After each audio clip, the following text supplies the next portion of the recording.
আসসালামু আলাইকুম।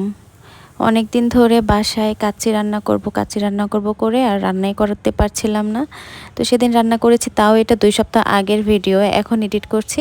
আর এটা ছিল বিফ কাচ্চি। তো এর জন্য এখানে আমি ২.৫ কেজির মতো বিফ ছিল। তারপর এখানে টক দই, আদা রসুন বাটা, তারপর এখানে আমি ২টা কাচ্চি বিরিয়ানি মসলা নিয়েছি প্যাকেট, এখানে ২টার মধ্যে আলাদা আলাদা করে। তারপর ২ প্যাকেটের যে গুঁড়া মশলা ছিল সেটা দিয়ে দিয়েছি, আর যে গোটা মশলা ছিল এলাচ, দারচিনি, কাবাব চিনি, এগুলো ১ প্যাকেটেরটা দিয়েছি, লবণ, সয়া সস আর হচ্ছে 1/3 কাপের মতো ঘি দিয়েছি। তারপর পেঁয়াজ বেরেস্তা আর একটু তেল না, এগুলো দিয়ে ভালো মতো একটু মাখিয়ে নিচ্ছি। আর আমি মেখে এটা হচ্ছে ম্যারিনেট করে আমি আগের দিন রাতে রেখে দিয়েছিলাম, যেহেতু আমি পরের দিন রান্না করব। এটা না ম্যারিনেট করে রাখলেও সমস্যা নেই। তারপর এখন আমি হচ্ছে চালটাকে হাফ ডান করে নেব।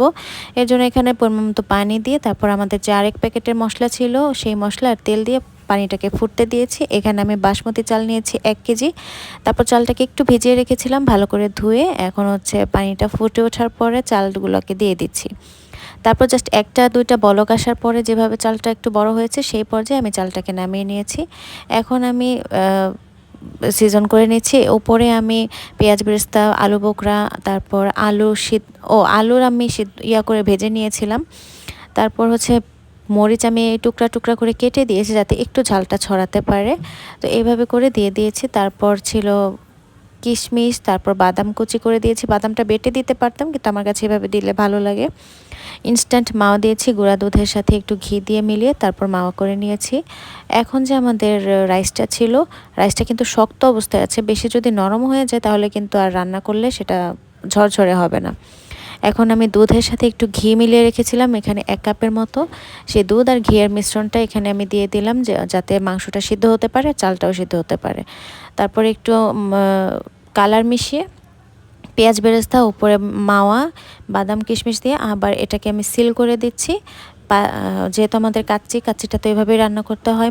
আমি আটা গুলিয়ে নিয়েছিলাম, আটা দিয়ে তারপর সাইড দিয়ে একদম ভালো মতো সিল করে এটাকে একদম ২ ঘন্টা রান্না করে নিয়েছি, একদম অল্প আছে রান্না করে নেওয়ার পর এখন এই তো আমি খুলে নিচ্ছি। দেখেন ভেতরের দিকটা এত সুন্দর ঘ্রাণ বের হচ্ছিল।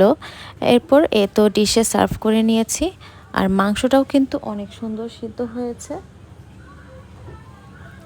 আমার মেয়ে তো খুব পছন্দ করেছে এই কাচ্চি, বাসার সবার অনেক মজা লেগেছে। আপনাদের কাছে দেখে কেমন লাগছে অবশ্যই জানাবেন। আর হ্যাঁ, চুলার জালটা কিন্তু খেয়াল রাখবেন। এটা প্রথম ১০ মিনিট একটু হাই হিটে রেখে গরম করে তারপর এটাকে একদম অল্প আঁচে দিয়ে রান্না করতে হবে পুরো ২ ঘন্টা। তো আমি একটু আপনাকে মাংসটা ভেঙে ছিঁড়ে দেখাচ্ছি। এই যে দেখেন কত সহজেই ছিঁড়ে যাচ্ছে।